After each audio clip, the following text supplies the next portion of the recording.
All right, let's jump right in. If you've ever collected anything, cards, comics, you name it, you know that feeling, right? The whole market can just feel chaotic, super emotional, and yeah, a little wild. Well, what we're going to talk about today is this massive wave of new tech that's not just knocking on the door of this space, it's about to completely tear it down and rebuild it. We're talking about a fundamental shift, moving from a world run on hype and gut feelings to one that's all about trust and, well, making sense. And look, that feeling, it's not just you. This quote from Reddit, it just hits the nail on the head, doesn't it?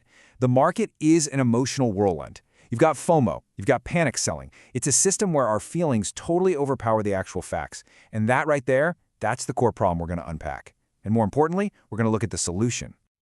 So, inside this big emotional mess, you've basically got two kinds of people fighting it out. On one side, you have the hype holders. These are the flippers, right? They're in it for the quick profit, buying up the hot new thing and then dumping it at the first sign of trouble. They're the ones causing all that wild price swinging. But then, on the other side, you've got the meaning holders. These are the folks who actually love the stuff. They're driven by passion. They buy what they care about, and they create the stability, the very soul of the market. And this clash, this is at the heart of everything we're talking about. Okay, but here's where it gets really interesting. This emotional, hype-driven market, it's basically fueling a massive technological arms race. Why? Because the one thing that holds it all together, trust, is constantly under attack. We're talking fake slabs, grading that's all over the place, and all these company databases that are like little walled gardens. They don't talk to each other at all. But the biggest problem, the real weak link, is that the objects themselves don't have a unique digital identity. And without that, trying to track their history, their provenance, it's just a guessing game. It's primitive, and you just can't rely on it.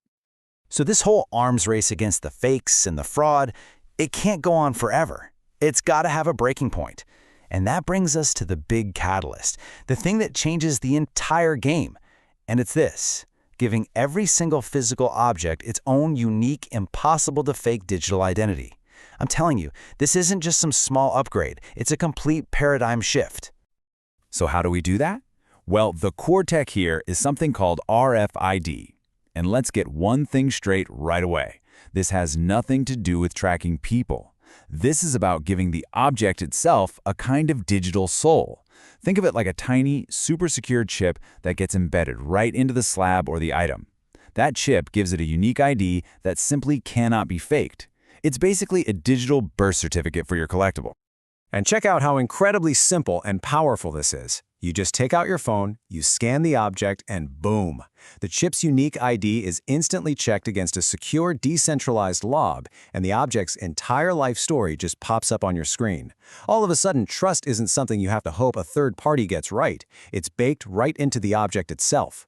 Things like fake slabs, switched-out cards, phony certificates, all of that just becomes impossible. They become relics of the past.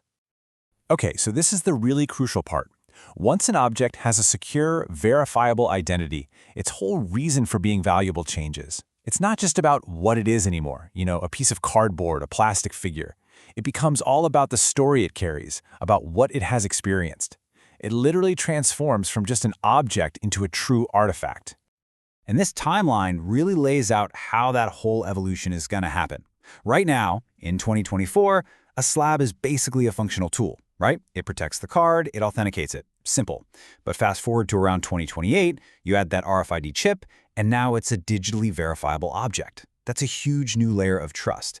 And then, by 2032 and beyond, it makes the final leap. It becomes a historical artifact, carrying this rich, unfakeable history that's a huge part of what makes it valuable.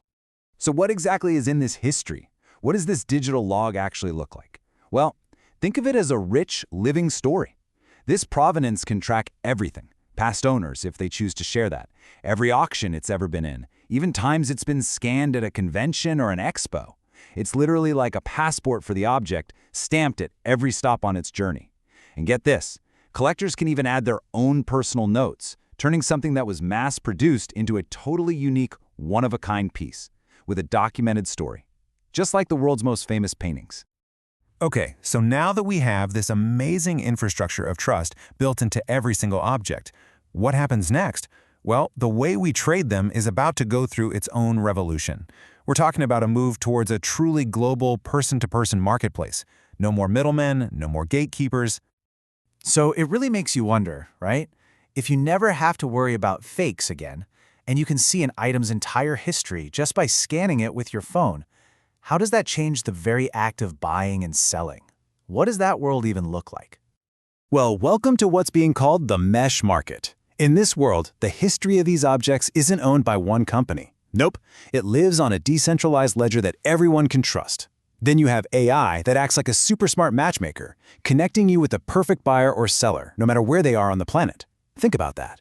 You stop searching for stuff and you start getting automatically matched with the perfect opportunities. And the key takeaway here is that trust isn't in a company anymore. It's in the network itself. All right, so whenever you change the basic structure of a market this much, it's pretty obvious the rules for how you win have to change too. All the old tricks, the old ways of playing the game, they're about to become completely useless. This brings us to a really cool concept called phase space closure. Now that sounds complicated, but it's actually super simple. It's just what happens when a market becomes so transparent, so connected, that all the easy ways to get an edge, those little information gaps you could take advantage of, they just vanish. Poof! Everyone is basically on a level playing field. So what that means is that arbitrage, the whole game of finding an edge, has to completely change. The old way to do it was geography arbitrage. You'd find a comic book in one town that was way undervalued compared to another. Easy money. But in the new market, it's all about culture arbitrage. It's about understanding what's going to be nostalgic in the future. It's about seeing what's going to be meaningful to people 10, 20 years from now, before anyone else does. And this right here is probably the single biggest economic shift of all. Profit in the old world was all about speed, right? Flipping the hot item for a quick buck. But in this new model, profit comes from patience. It comes from finding, holding, and cultivating objects that have a deep, provable, long-term meaning. The game isn't about being clever anymore. It's about being coherent. So let's pull all these threads together. When you step back, you can really start to see the entire journey, this whole evolutionary arc, from the chaotic market we have today to a future that's way more stable and honestly, way more meaningful. And here it is, the whole roadmap on one slide. It all starts with standardization, using AI to finally make grading consistent and reliable. From there, we get that digital identity with RFID, which makes an item's history totally fraud-proof. Once we have that, these things stop being just collectibles and become true cultural objects, actual symbols of who we are. That leads to these new AI marketplaces that help us build better, more meaningful collections. And it all ends when these items hit what you could call cultural saturation, where they become a stable way to store symbolic value. And really, this entire journey boils down to one single powerful idea.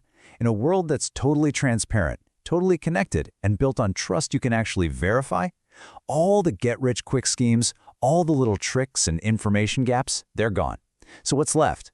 What becomes the ultimate source of value? It's the stories. It's the history we can prove. It's the meaning we build over time. The future doesn't reward cleverness. It rewards coherence.